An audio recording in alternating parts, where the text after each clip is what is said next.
Hey, yo, little bro, hold up. I got something for you. Yeah. That's for you to keep, alright?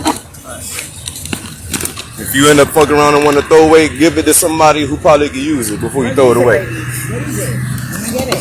Getting some community encouragement, right? Of course. And some reminders, right? Because I'm going to need you to remember you are valued, you are loved, you are needed. Of course. Okay? You keep that, alright, mama? Beautiful. Oh, yeah, no problem, mama. Yep. Yep.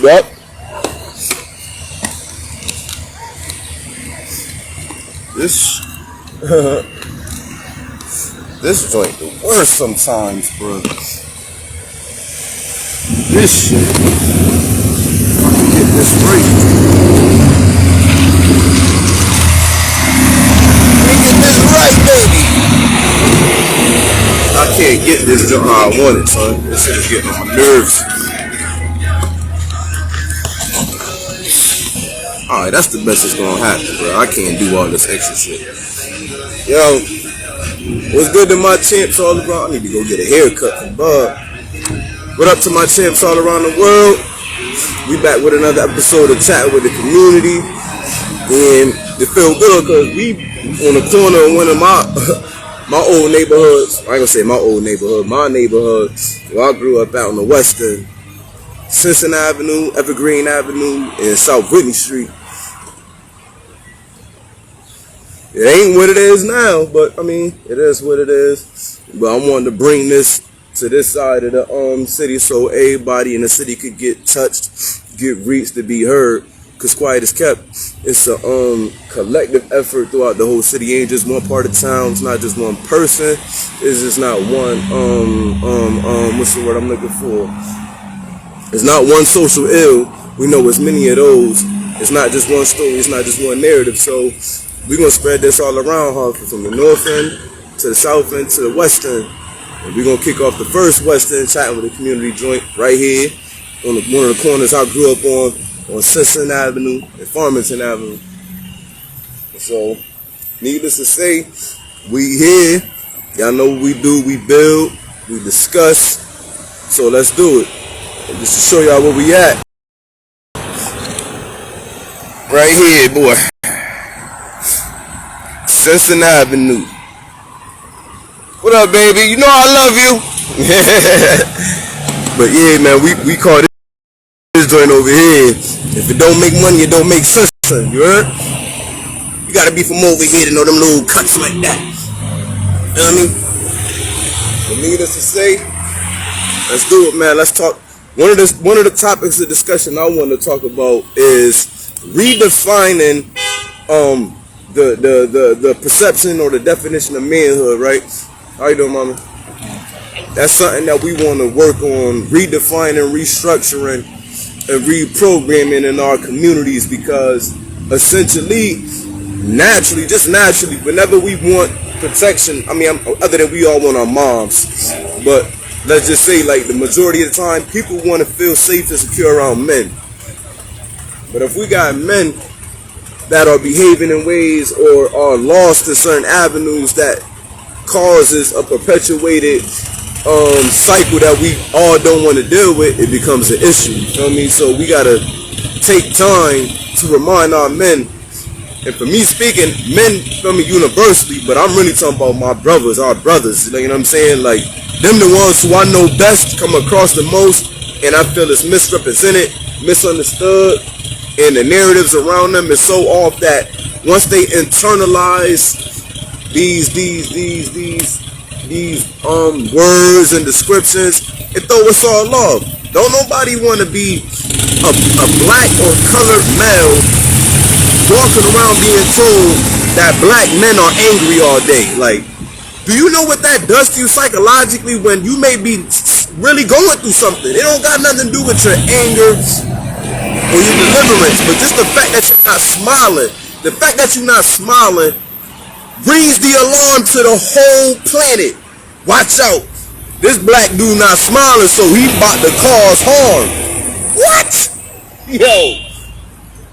Y'all can't perpetuate that narrative, and we can't feel like that's the narrative that's most fitting for our males. That's so unfair, it's inconsiderable, And it's damn right disrespectful to those men who are not amongst that list of qualifications. When I was a young boy going up, bruh, not no funny junk, but I was in love with black men. I couldn't wait to be a grown black man. I grew up watching The Nation.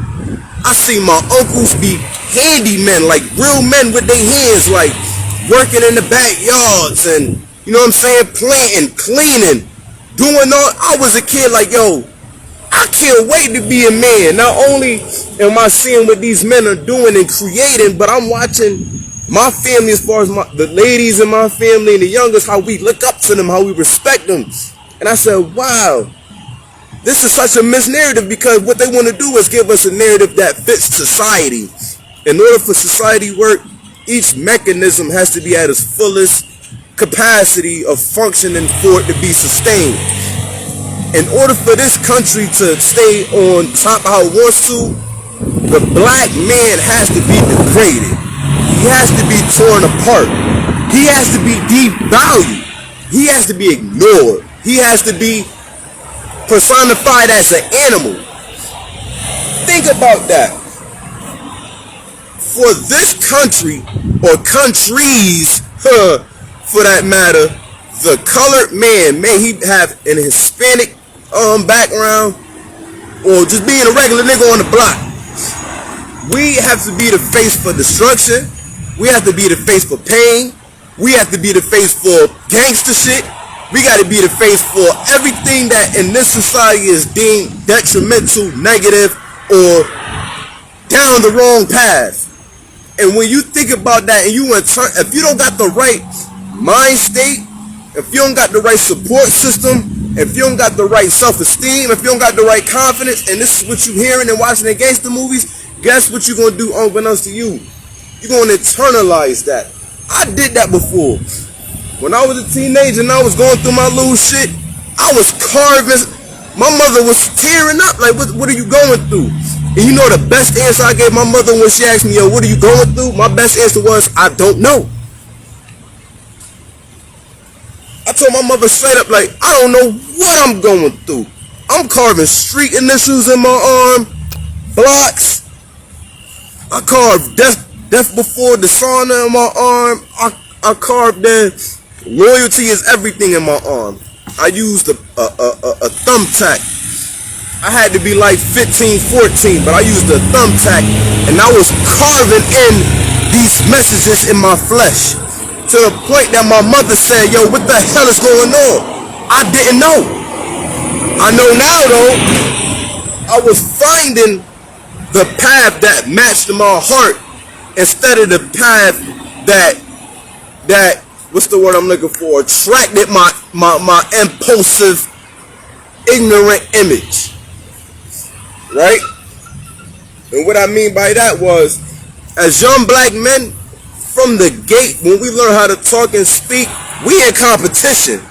Everything around us is competition. If my father was on this live, my father, as my witness, my father used to, when I was a kid, when growing up between Oakland and New Haven, and Hartford for that matter, my father used to have me fighting niggas, like his boy sons on New Haven in the projects we from. My father used to bring me to fight dudes, and we would fight. And at the time, I didn't like it. I didn't want to do it. I didn't understand it until he broke it down to me, like, man, in this world, you're gonna be fighting a lot. You're gonna be fighting a lot. I need you prepared. And then it hit me like, wow, this is the normality of what we got to deal with our men. Here I am, a young, innocent boy. I'm still ticklish as hell. And my father prepared me for a world I don't know about. Then once I understood the world he was preparing me for, it made me have this sense of consideration and empathy for others. So you mean to tell me we all got to be prepared for this? Oh, this is about to get crazy. We all got to be prepared to fight in the moment, not back down, be ready to die, take a shot, get stabbed, and then act like nothing happened. And then walk out into the world where they tell that same brother He ain't nothing. I can't stand black men. Black men are angry, aggressive, and scary. Do you know what that does to a young man? I'm a grown man now, so it's a different interpretation and justification for my actions. When I was a teenager, bro, hearing your people started as slaves, hearing, oh, the world hates the black man. If you don't have the right mentors, the right resources in your community, and the right positive role models around, and you internalize that, you will justify crime. You will justify violence. You will justify your own death. You will justify prison. You see how that cycle go?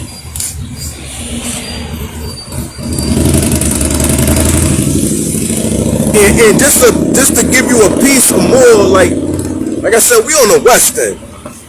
When I was growing up in Hartford as a kid, living over here, everybody thought this was the soft side of Hartford. Let's keep it 1,000. Let's keep it 1,000. Everybody thought the West End was like, yo, that's where all the chill shit at. The North End is the spot where everybody acting out. The South End is the ones getting bread. So the West End, what's good, B? I ain't selling nothing, but I'm giving away something for free. What up, yo? Got you. Something that you can keep for yourself and keep for the community, man. Okay, cool. Ain't nothing. Look out for the kids. Yup. Kids, adults, we all need the same thing. Big brother, big sisters. Yes, sir. Yes, sir, bro. All right, be safe, man. Yup.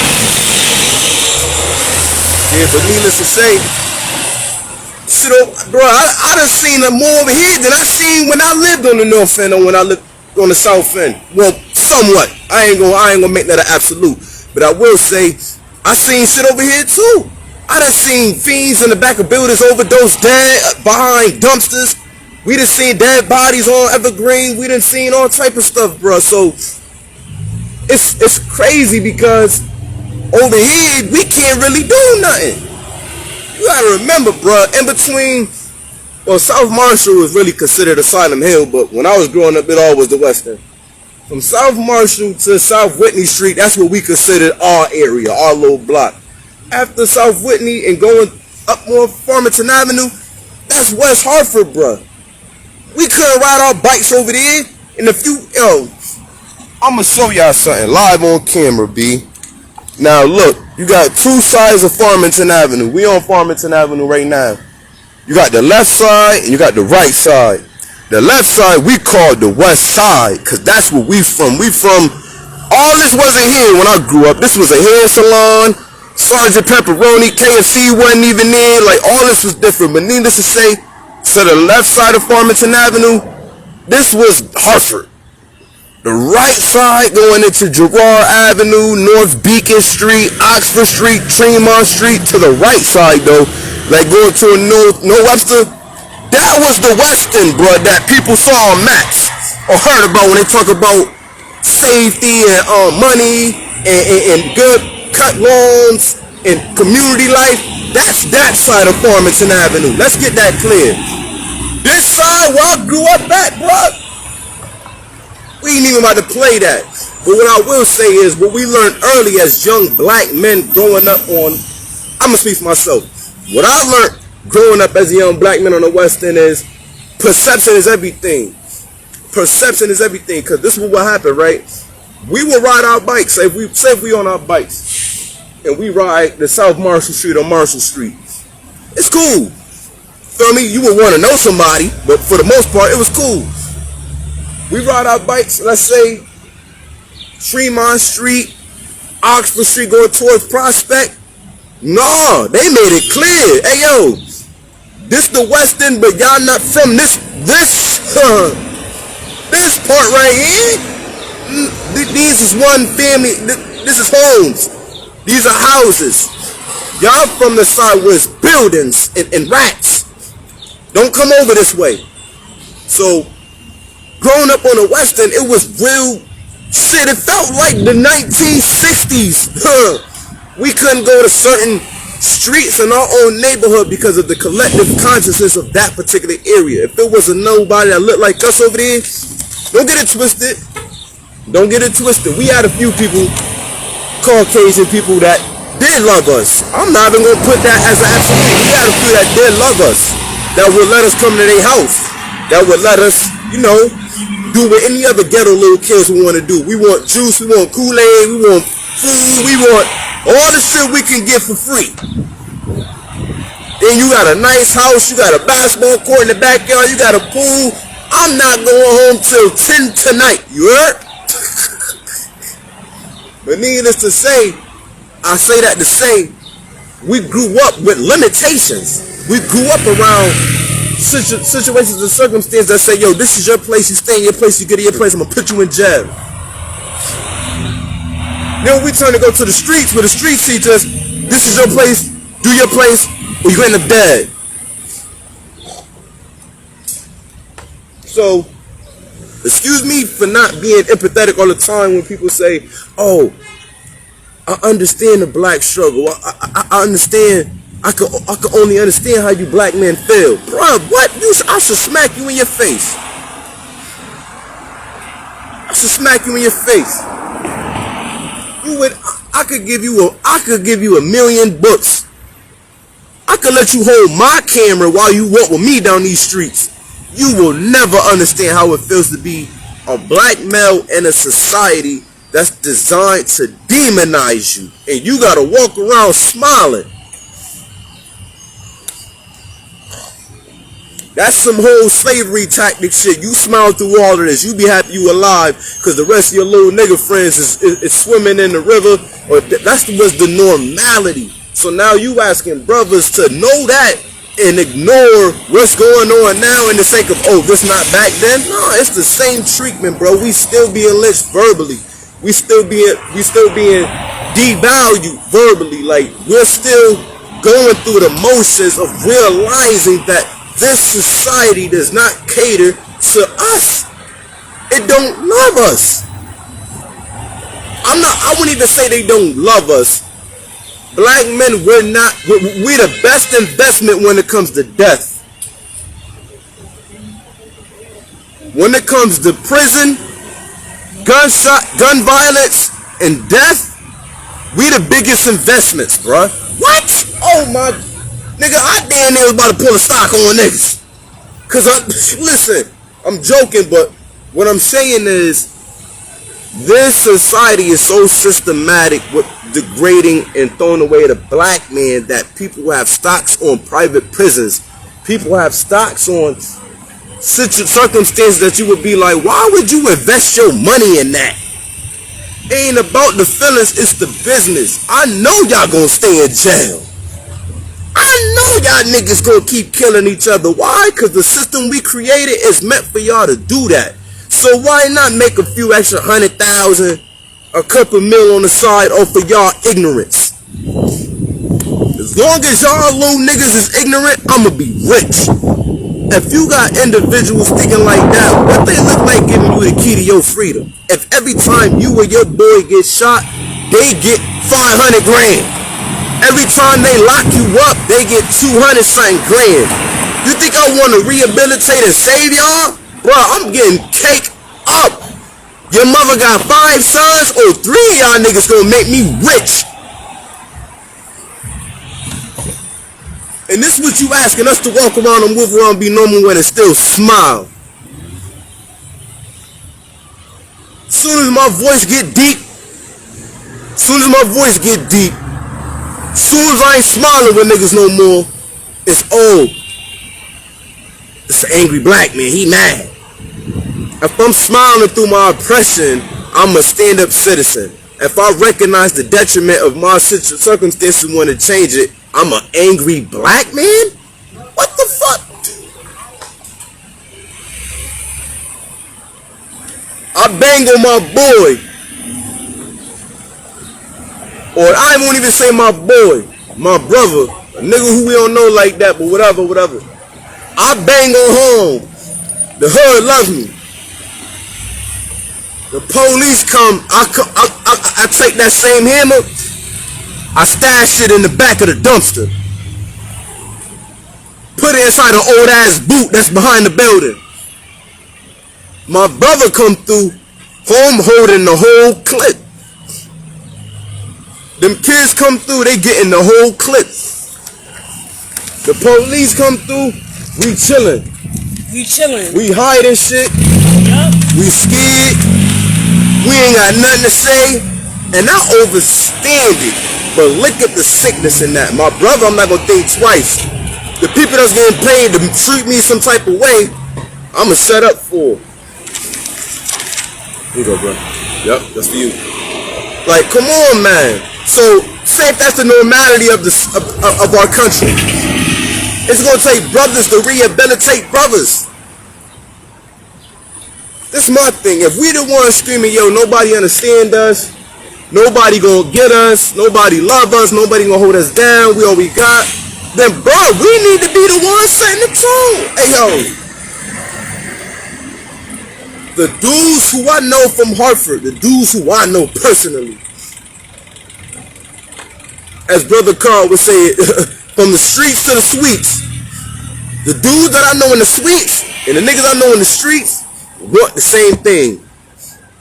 Self-preservation and love and security, just like any other person would want. Why we gotta get this shit in this stick and be viewed and visualized as demons? And this my thing, right? Pete Fly joint, right? Pete.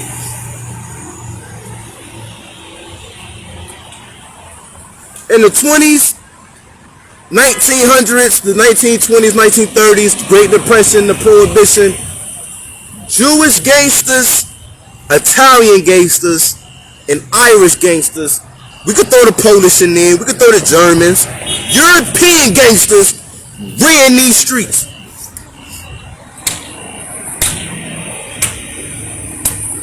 European gangsters ran these streets.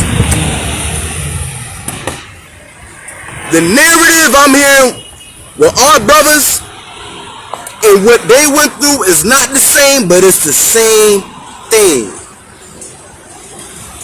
You got Italian mobsters, you can go look it up. These niggas washing out cops, they washing out. I'm not even about to bring up some of the stuff that we know that not just the Italian mafia, because it's not just about Italians. It's not just about the Irish, it's not just about the Jewish. The picture I want to illustrate is there's other people other than us that did the same thing, but we get the harshest narrative. You understand what I'm saying? That's like bomb. Al Capone went down in history as one of the greatest gangsters, or in American history, right? They will throw Mutulu Shakur or the Black Liberation Army in that same bucket. Meaning, those who were trying to liberate our people, those who were trying to protect our communities, those who were trying to uplift their people are viewed in the same eyes as the gangsters that was robbing America during the time of whatever the case may be. Is that a fair assessment? It's not, bruh. Especially when you look at the big picture between indigenous black people from America. What I mean by indigenous black people is the people that's originally from here. They wasn't brought on no boats.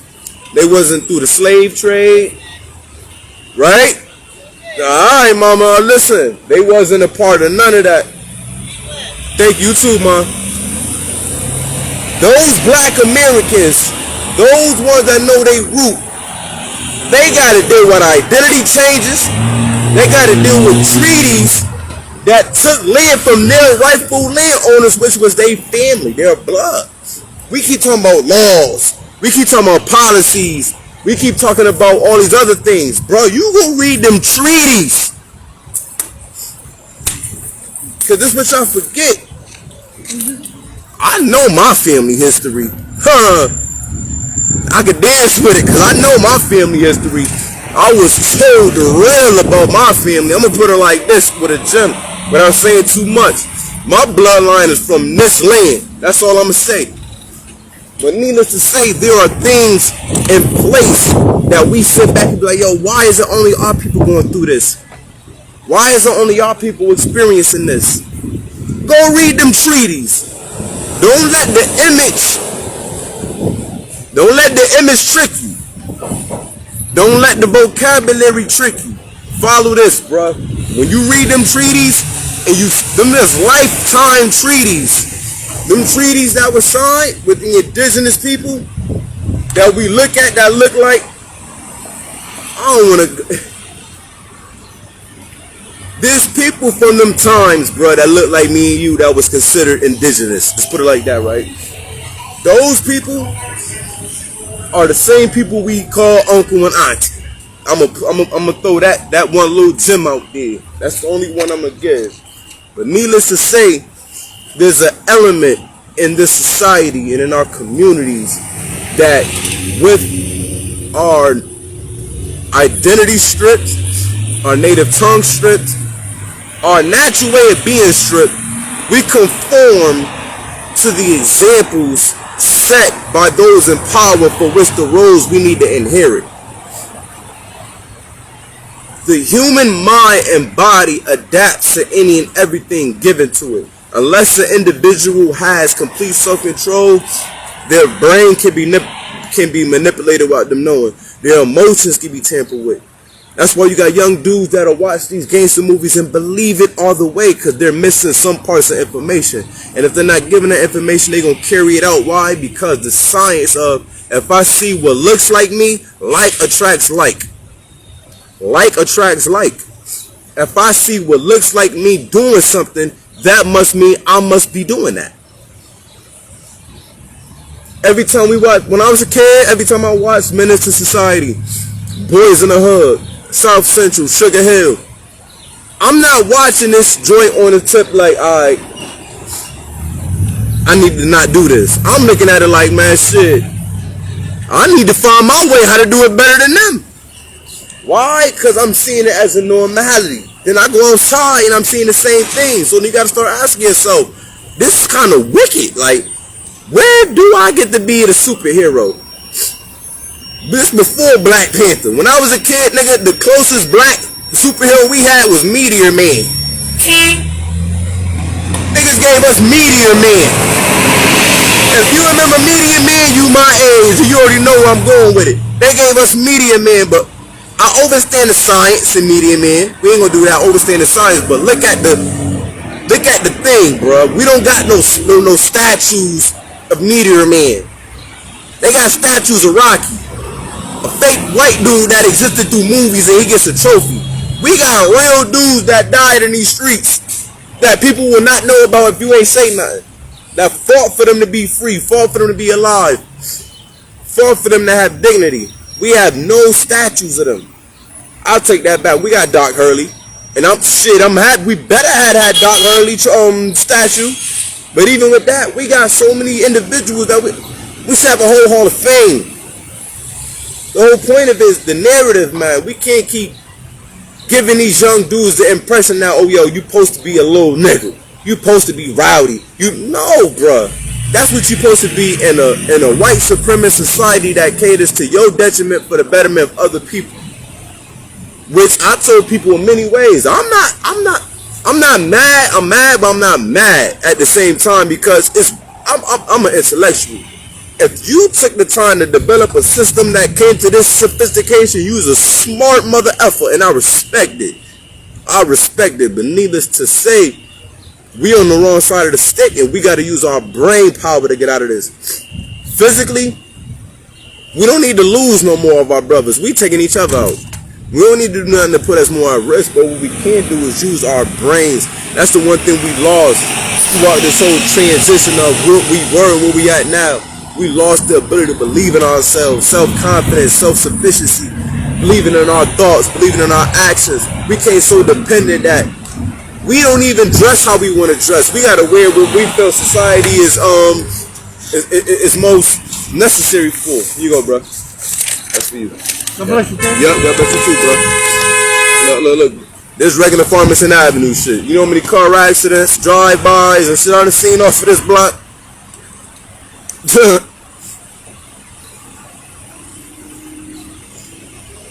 Yeah, man. I'm talking about black brothers, Hispanic, because black and Puerto Rican brothers, we the same. We just divided and conquered by English and Spain. With how they go about their joint. But needless to say, we the same dudes, bruh. We the same people. That's why we the same ones affected. I won't say why people not affected. I won't say that. I won't make that an absolute. But needless to say, we the face for what you don't want to be. But the whole world got where they at by copying what we do. It's wicked, man. I know, look, I've been running my mouth for a minute. Let's jump into some black facts. And just in case I got some new viewers we never had before, my name is Champ Jones. I was born in New Haven. I moved to Oakland, California when I was 1 year old. I lived in Oakland until I was 11, 10, turning 11. Then I moved to Hartford, Connecticut when I just turned 11. So I've been in Hartford since I was 11 years old. I'm 34. That's 20 plus years I've been in this city. And Hartford, from when I was a kid to now, it's not the same, but it's the same in essence when you're dealing with poverty in inner cities. But the Hartford I grew up as a kid, man, it was a full circle, put it like that. It was extremely beautiful. It was, especially growing up in this neighborhood. The West End, we right in between the North and South End. And a lot of people that lived over here, when I moved over here, we had people from Charter Oak, Bowes Park, Nelton Court, and the Avenue, all over here. When I first moved here, that was it. It was Charter Oak, the Avenue, Bowes Park, and I forgot, it was a few other neighborhoods, but they were like the main ones, man. We got along perfect. It was beautiful. I loved it over here, man. Then as we got older and started getting a piece of the world reminded us, man, y'all ain't nothing but little niggas out here. Y'all meant to be out here hurting and killing each other. We was reminded that fast. And the sad thing about it is that nobody want to speak of is nobody want to do that. The toughest nigga don't want to. Man, I done had conversations with real life dudes. And I don't mean like real life dudes because everybody real. I'm talking about when it comes to that story and to that game and to playing like that. I don't be around no fake niggas when it come to that. Excuse me, bro. That's why I stayed in my lane. I embrace my lane. But the ones who I seen doing it for real, I knew like, nah, I'm dead, man, I'm straight.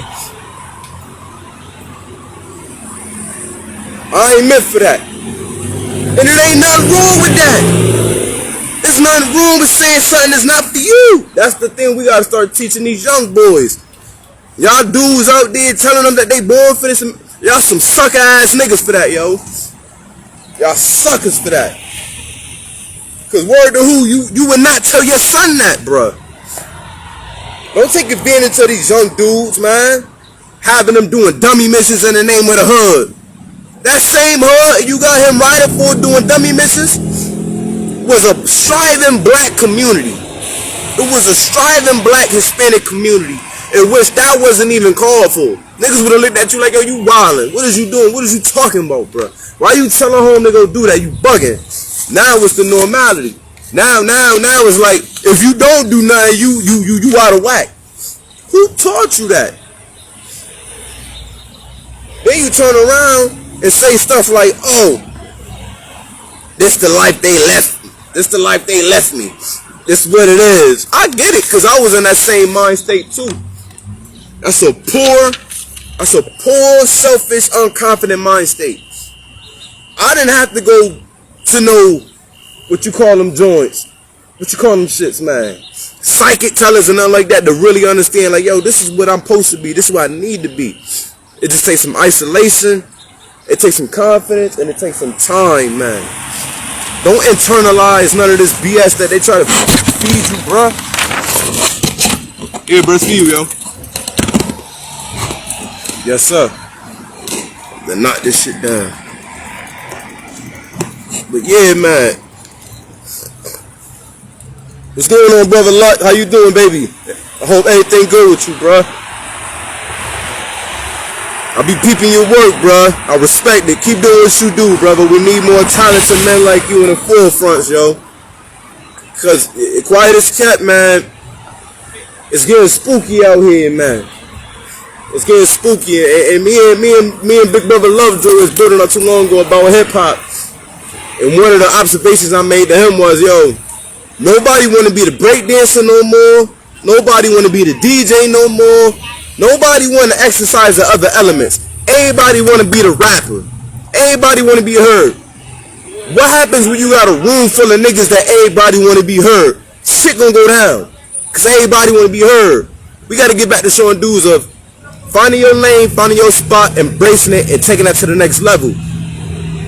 Everybody not meant to do this right here. Everybody want to be heard. Everybody want to be the head honcho. That's how that's how niggas get killed out here. Oh, gee, this for you, B. Okay. Are you good? All right, take it easy. That's how dudes get hurt out here. That's how you build resentment. You gotta find your lane and stick to it, man. Everybody not built to be a chief. There's more chiefs than Indians. You gotta learn development. You gotta learn process, man. When you skip when you jump that line or you skip that process, it's only detrimental.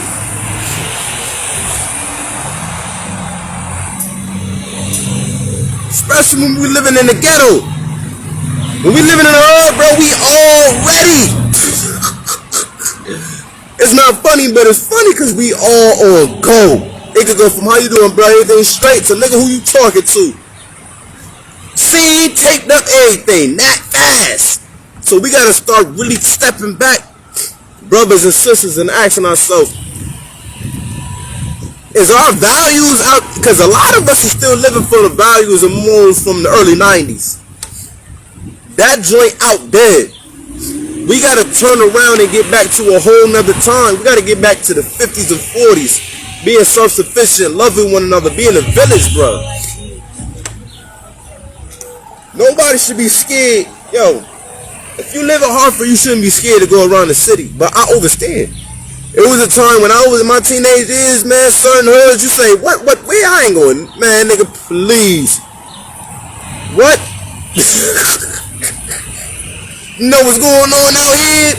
I ain't going over there, nigga. You know what's popping off right now? But needless to say, we all was under that spell.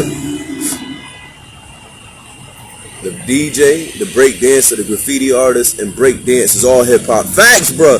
And I personally feel like those elements you named, a lot of us got away from that because we wanted the validation, the look, and the clout of what the MC got. You see what I'm saying? But even the MC knew I wouldn't be the MC without the DJ. My movement won't be complete without my graffiti artists. My beats won't feel alive if I don't have dancers. Now niggas just want the mic and 30 niggas behind them.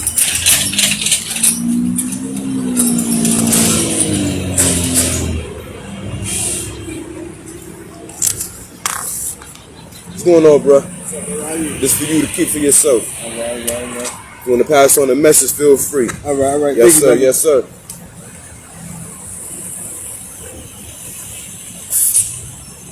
Bruh, the DJ, how many niggas can name themselves as DJs in the city right now? Of course, we got a few. Few of them is my brothers, but I'm talking about embracing that and wanting that and wanting to take it to the next level. Not too many, because everybody feel like it's about self-validation. I need to be seen. I need to be heard. I got these ideas. If you look at the history of our people, we've never moved like that.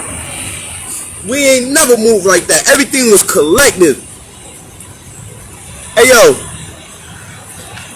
If your joint was 2% needed in this circle, you gave 100% with that 2%.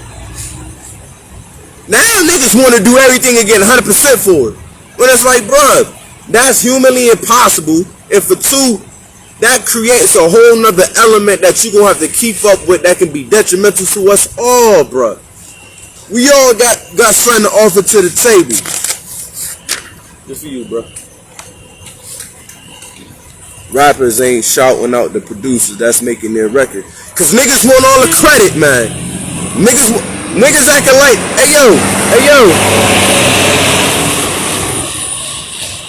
Dudes acting like America's Next Top Model. The men who I grew up with as a kid, this wasn't the normality, bro. You wasn't a man unless you came in there saying, half my hand broke while I was at work. I damn near saw my head off at work. I I broke my legs at work. Unless you was someone putting in work and damn near dying, you wasn't considered a man. All this looking cute. Niggas out here looking cuter than girls. No homo. But that's niggas is striving for. Niggas don't even strive no more to get strong, to get smart. Dudes just want to look good and look cute. And it's like, bro, if the war kicked up tomorrow, bro, we losing. Why? Because niggas is too worried about looking cute.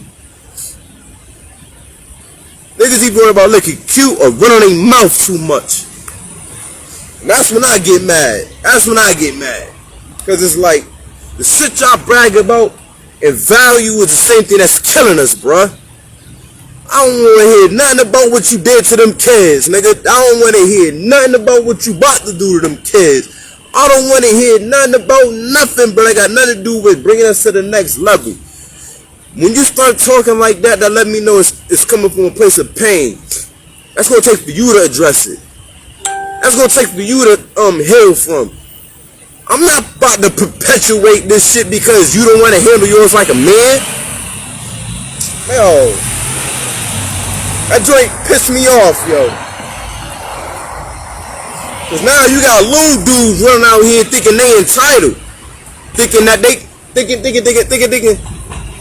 I'm gonna get everything I want without being responsible, without putting in no real work. Everything will be given to me. Nigga, what? Yo, change that narrative, bro. Ain't nothing gonna be given to you out here. Ain't nothing gonna be handed to you out here. Especially if you wanna be respected, valued, you gotta show that, bro. And too many of us older dudes are robbing these young men of this because we want them a part of our bigger dream. Teach that young boy how to be your competition. Teach that young boy how to beat you at your game.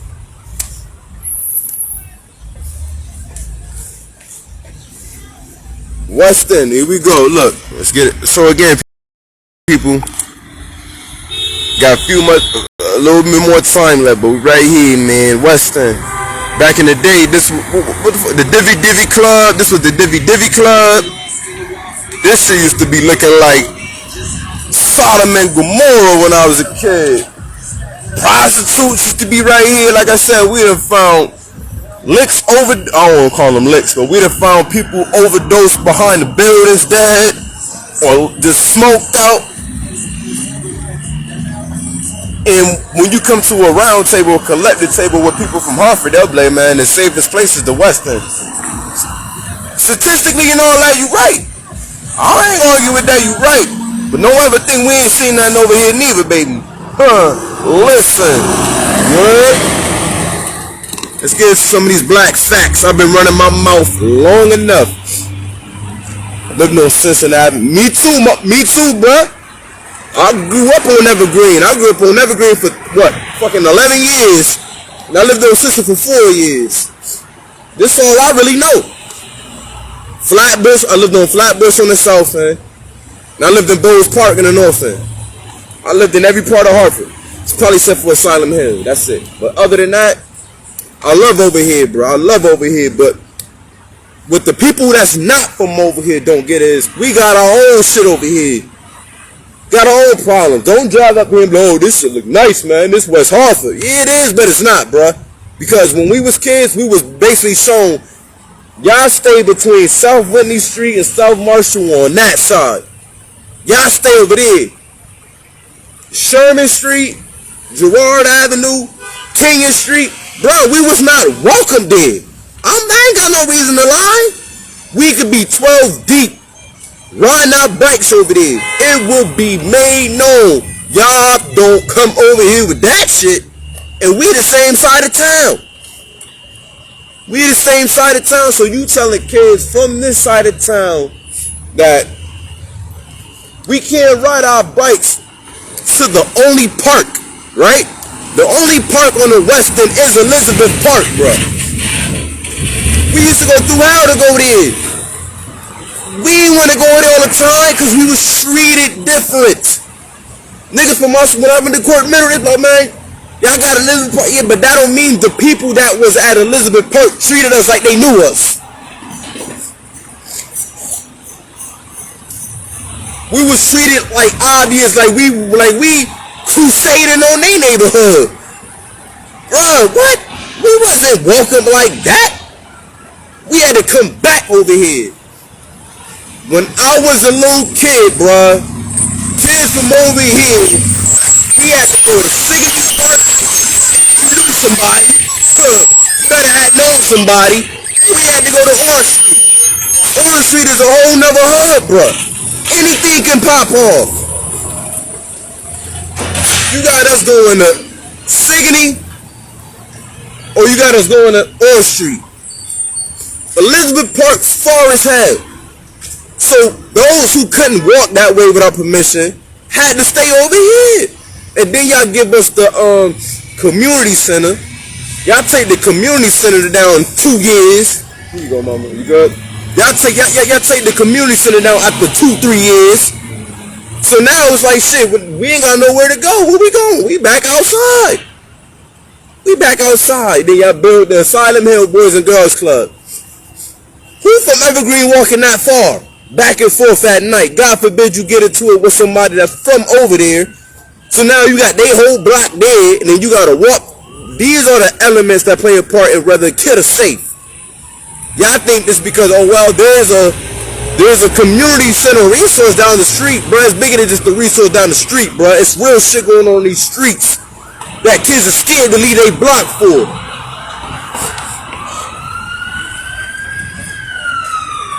Then y'all give us the fire station. Yep. Y'all give us the fire station on Sisson, right? Who walking their kid across Sisson Avenue at this time? Look, this how Farmington Ave look. It's how who the fuck want they 9-year-old, 10-year-old kid to be crossing the street over here? Do you want us to cross over to the fire station to go to just the basketball court? Clemens Place got a playground. We couldn't even go in Clemens Place unless you was a resident.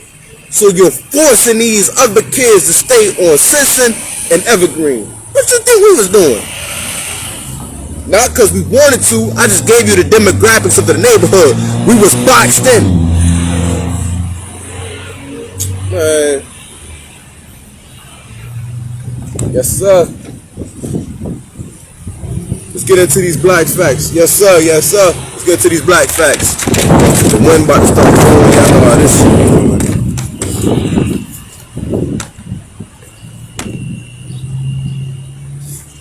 I read that last time.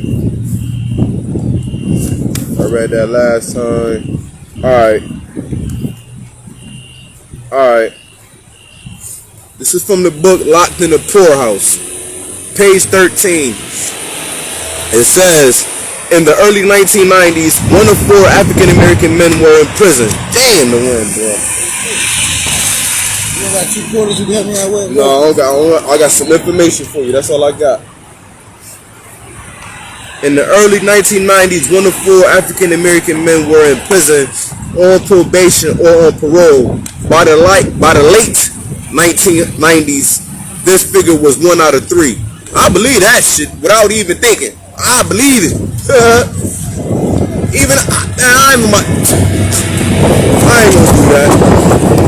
Needless to say, I believe that shit for a fact. Not because we're born criminals, not because we're born aggressive. When you create, what's going on, bro? You in a favor? Oh yeah. Just want to hear the word. This is what we here for, man. We try to do it every other Thursday in different corners of the city. Building on community issues, building on things that you may feel it should be addressed. And you from over here? You from here? Yeah. So let me ask you this, bro. You mind getting on camera? I don't care. Cool. You mind sharing some of your community concerns and issues that you see within your community on a daily basis? Well, here in Hartford, you know that it's a high crime area, and the government just think of us as criminals and shooters and just doing a whole bunch of crime or whatever, but a lot of people are not criminals. Sure. We want to build on the community, but how can we build on the community where the government don't want us to build, you know. So they want us to just do whatever it takes to build, but how we gonna build? You know, what services is the government gonna help us to help build? Like, you know, like help us build a business, like a black-owned business or a Latin-owned business. Even though, you know, they say the Latin and blacks are different, but we're not. We're not at all. We're still black. You know We just what I mean? speak different languages. We just speak different languages, but we black. We African. Right. So why the government don't want to help people that are African descent build a business? You know what I mean? Like build a little business or help out in the community. All these freaking potholes in the community. All these potholes in the community, and we pay high tax in Connecticut. Registration is high. Taxes are high. But why our roads are not fixed? Why we don't have policing the community and being a resource to the community instead of shooting the community? Oh man. Or instead of hitting the community. Right. I see every single day on the news like officers hitting black and Latin people, like just straight up abusing them. You know what I mean? So why we can't just build a community of policing where the police could help the community instead of beating us up? I agree with you, bro. Let me ask you a question, right? Growing up as a kid in your shoes, right? How much positive words or images within this country have you seen for African American and Latino brothers? You know, we agree with the same. Yeah, we agree with the same. How many images in the narratives of who we are is positive? Well, back in the day, there used to be a whole bunch of positive things going on. But now through the century, the positive things are going down and down and down. Like back in the day, we had the DARE program and police the PAL program, and we had the Boys and Girls Club, even though they still have it, but they revamped it. We used to have a lot of positive programs for the kids. And where are they now? Where's our tax money going into? Now, put into kids. Take care of the kids so the next generation could be good. We want the next generation to be good.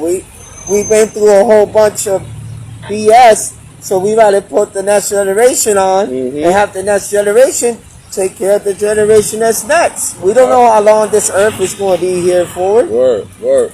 So let me ask you this, brother, and I want you to be as honest as you possibly can. Go ahead. When you were growing up, based off what this society shows, not what your family taught you, and how you feel about yourself, but just what society says. If I follow society's rules and perception, the rules and perception they set for me, will I be the one to love myself as a black or Latino man? Well, back in the days, they used to make us do tests to see what kind of jobs or how we would grow up. And I did that test, and a teacher told me, and the test is showing that you're going to be a crackhead. And I said, that's what he said to you? Yeah, that's what he said to me. He said that the test showed I was going to be on drugs and was going to be a crackhead. Wow. Nowadays, I'm a recovery support specialist. I'm a certified recovery support specialist. I work with mental health people. I work in the community to impact the community, to help the community and serve the community. I went back to that teacher like 3 years ago, and I showed him my certification. And I said, the kid that you say he was going to be a druggie and a crackhead, I'm out here helping him. He's doing something in the community. I'm helping everybody who you think I was going to turn out to be. Yeah. So, you know, it's like these tasks that these kids are doing. All right, Primo. These tasks that these kids are doing to see how they're going to grow up are not accurate. Word. And even with that, the picture and the narrative that is painting is more falsifying than the reality, because even if I don't know you per se or know your resiliency, I don't know your hunger, your drive, and your ambition. If I'm going off a test that comes from you studying, that's still not a fair assessment. But for me to tell you to your face as a young man that based off what this test is showing you're going to be a crackhead, what type of shit is that? Let alone, how was you supposed to take that information? How was you supposed to internalize that and turn around and use it for power? And use it for good. You got a lot of comments, bro. Oh man, cause they loving what you saying. Yeah. So let me ask you this, bro. With Black and Latino men, what is one of the misperceptions and misnarratives that this country as a whole have about us? The jails. They always want to put us in jail and put us in the dog cage. So the jails are a business. So the jails are a $1 billion business. So what's going on is the system, they want to put us in jail because they make money out of Latin and Americans. I hope y'all listening, bro. They want to make money out of us. And to house one person in the state of Connecticut a year is $1.something million. Wow. To house one person, imagine housing the whole block. Imagine housing the whole Hartford. Yeah.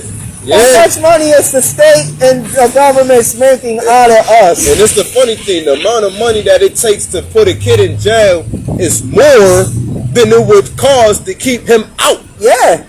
So look, this new law they made. If you are under 15 years old and you commit a crime, you go right back home. And then you gotta face the judge later. I think that law is bogus because the kids are learning to get into the system. Yeah. Because they're getting in the system at a young age. Teach that kid how to paint. Teach that kid how to use a computer. Word. Teach the kid how to do something productive in the community. Word. Send them to community service. Just like you guys make us do community service and clean dog crap and feces and whatever. Give us something that's not just negative. Make them teach something, or make them do a type of community service that they will learn not to make that mistake again. Word. Because I know this kid from the age of 13 to like 17, all he was doing is stealing cars. Stealing cars. And then he stole the wrong person's car, and then they land him in jail and they tried him as an adult because he stole a doctor's car while he was doing surgery, while the doctor was doing surgery. So they tried him as an adult because he stole from the white man. Oh. So listening, right? He stole from the white man. So since he stole from the white man, he got to get the maximum. He got to get the maximum.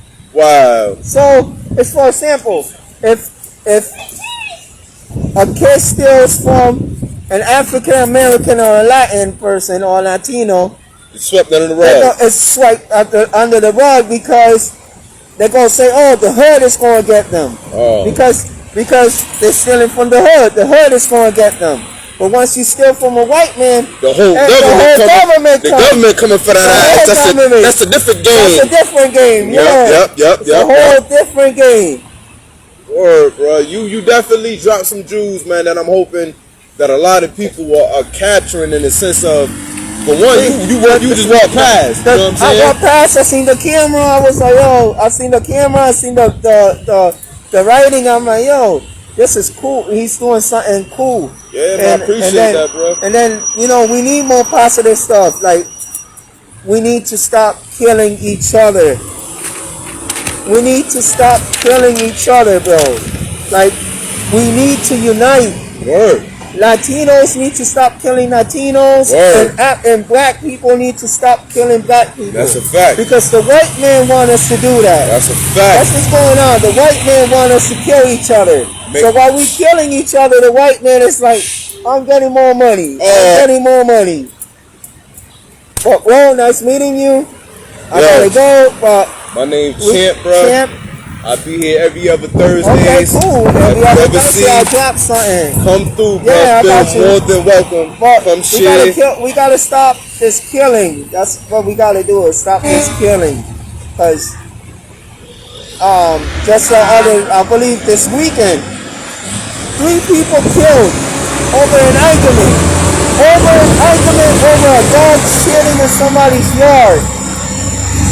Over a dog taking a crap. Lost their life. Over a dog shitting in somebody's yard The owner of the yard went to the dog owner and said, clean up your shit.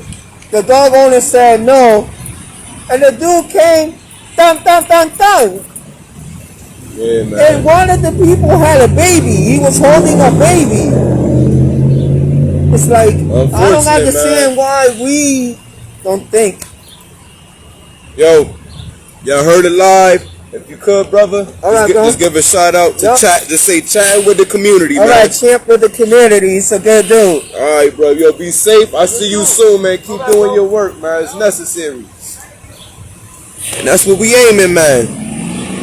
That's what we aiming for. Community input, community engagement, speaking on issues, developing solutions within the people that's inside these confinements. Not those at Yale, Harvard, that's reading from books and researching and trying to figure shit out from a lab scientist perspective. I'm talking about the niggas who we still out here with, that's our boys. We the ones living this. You don't understand the message unless you're in the mess. The closer you are in the mess, the more you understand the message. Woo-hoo. Shout out to Big P and Brother Lovejoy on that one, you heard? My boy Big P. Big P say, yo, this what we dealing with, right? P said like this. If you want to know what we dealing with, you got to look at peep the flying shit. My boy said you got to peep the stats, the stories, and the symptoms. Woo!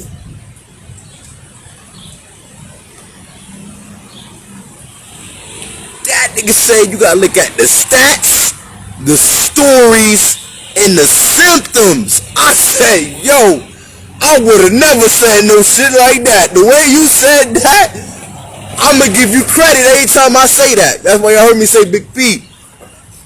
Paris, my brother, my young big brother. He younger than me, but he bigger than me as far as height and size. But that boy has, when Holmes said, yo, we dealing with stats, stories, and symptoms. I said, well, I would be damned. Listen.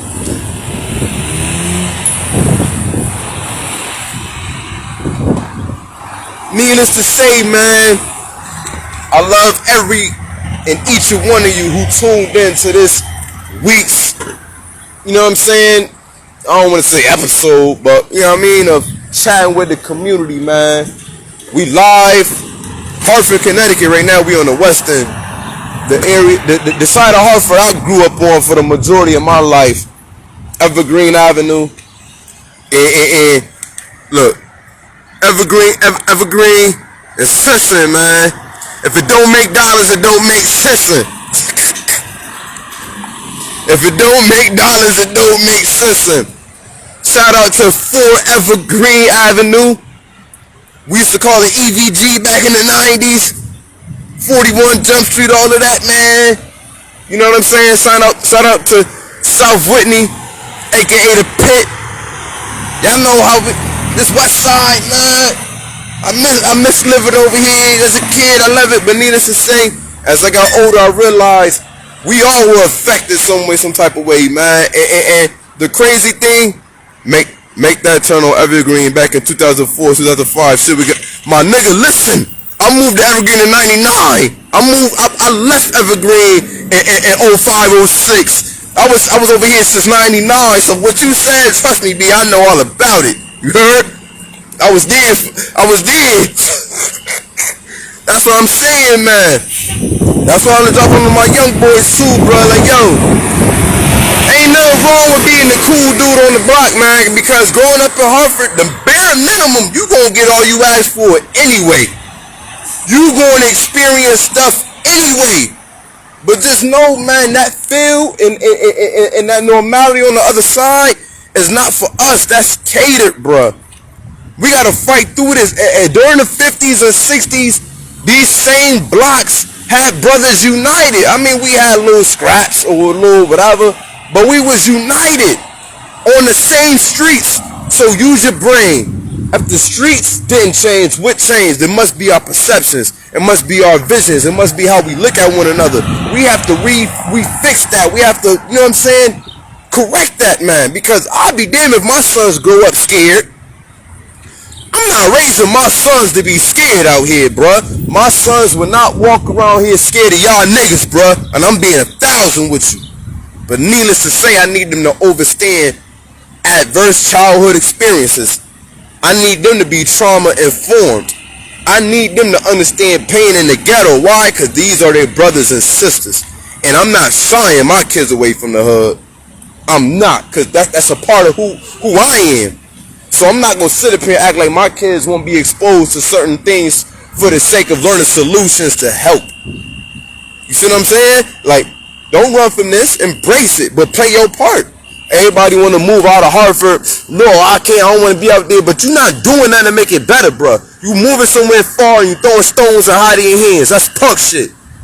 If you gonna talk shit about Hartford, bro, nigga, meet me on the corners when we here talking and let me hear your legitimate reasons and solutions you gonna bring to the fact of what you feel like we need. Other than that, bro, it's a day-to-day process and we here for each other. We not here to put pressure on no women, put pressure on no men that's going through the most. So you was there when the Bloods from New York was out there heavy. My nigga, you talking about the Bloods that was in front of building 16 across the street from Amigos, and that was at building 30 and all that. But I'm not gonna drop no names. But yeah, I was definitely there. I was definitely there, bro. And I remember because I was one of the niggas that was over here that was still holding my head on this same type of wave, being positive. And you only further my point. My block, Evergreen, it sound like you from the hood too. Your block, my nigga, Evergreen, we had gang niggas, we had Bloods, we had drug dealers, we had shooters. I ain't succumb to none of that. That don't make me perfect. It's a whole neighborhood that didn't succumb to that. But my point for pointing that out is we grew up with adversity over here too. This shit was not easy, bro. I used to be petrified as a kid. The walk up past building 16. Y'all know what was going on over here at that time, man? This shit was different, bro. It was a different type of walk. But we had to walk it. It may not have been the avenue, the Ville, or the square, but for us, nigga, this was what it was, bro. And those lessons, and those walks, and those fights, and those all that helped me understand our people more. So we ain't too far off from each other. You see what I'm saying? So to answer your question, Luck, my brother Luck, hell yeah, I was here when them Bloods was here. I lived on Evergreen. That's the difference. I wasn't chilling over here. I lived here. So them niggas had to know who I was. And even with that, it's always been a brotherhood. That's the misperception that we get, brother. Yes, sir. That's the misperception we give. We all love each other. Nobody wanted to cause no harm to nobody over here. We in this together. And if you from over here, you know. And man, if you're from Evergreen, you know, bruh, the biggest enemy of everybody from over in this was the police, bruh. The police will come and fuck with us like it was no tomorrow. You heard? We don't even gotta be doing nothing. Like I said, let me turn this camera, B. When you get past CVS, that's no man's land. You can't go there. And that's a fact. That's a fact, because I lived it. If you went past CVS, bruh, past H&R Block, going towards Prospect, the police are coming. Why? That's closer to West Hartford, bruh. Hi, can I have a flyer? That's baby sis pulling up, one of my biggest supporters. Of course you can have a flyer, beautiful. Anything cool over there? Yeah. All right, I'm gonna drop something off in a minute, but you see, I got it. You know what I mean? I saw you here, so I wanted to pull up. Oh, you are so beautiful, dude. No, yeah, I'm about to start wrapping up in a minute. I've been out here for a little something, but needless to say, you gotta get done. So hold up. You say the mantra. Say the mantra. It says Stay positive. Stay positive, stay real, Stay motivated. No. Stay positive, stay motivated, stay real. That's. Hold up. I pressed the button wrong. Say it again. Stay positive, stay motivated, stay real. That was my baby sister, y'all. That was my baby sister. But yeah, man. Look. Hold up. He said, love that area. I live. Yup. You already know, bro. Hold on. Definitely was here when the Bloods was here. Definitely was here. I had the red caddy riding around up there all around the time. You probably seen me, my nigga. Like I said, from 1999, we left in 05 and we moved to the South End. But I was still here every day. So from 99 to 2005, bruh, that shit, I had to see you. If not, I'll probably still see you because I still come through now. It ain't the same type of time or the same, you know what I'm saying? But I still come through all this where I'm from, bruh. I feel obligated to bring whatever I learned back to the people. You see what I'm saying? But yo, the power hour has reached. We been out here for a minute. We was building with the people like we should. Y'all got to see for yourself. And like I said, man, I don't do this just to do it. I don't do it for no personal clout or nothing like that. This got nothing to do with me. I journal. I personally write in my journal. That's when I talk to myself. This chatting with the community piece is entirely wrapped around securing at least an hour of safety in our communities. I pray and I hope that the hours that I spend building with you all, that creates an hour of peace. That gives a person an hour to know, like, yo, man, you know what I'm saying? We ain't even about to do that because, you know what I'm saying? Whatever. That's what I'm hoping for. But aside from that, bringing information. Anything I learned, I'm gonna bring to those who was in my shoes, because I know only thing I was missing, I wasn't missing money, I wasn't missing support, I wasn't missing anything materialistic for me to feel value. What I was missing was information. All I needed was some information from those who wanted to see me do what was necessary, what I felt that I was meant to do. So with that said, anything I learned, I'm gonna bring back to our people, because I know in my heart we all can use it. So anytime y'all see this table, this bag, or this man, you more than welcome to hop out. Just hop out safely. We don't, feel me? Let's hop out accordingly. But more so, that's what it's here for. This our city. This our problems, and it's going to take our solutions to make us a better community. You feel me? So we're going to do it like this. Shout out to Brother Carl. Shout out to my ordained guiders, Mr. Andrew Woods. Shout out to Big Brother Larry.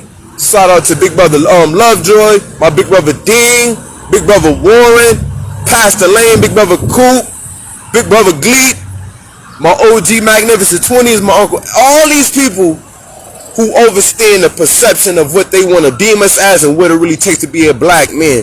A lot of those men that I just named, including my father, has played such a role in reshaping my perception of myself that I'm forever and spiritually debt to them.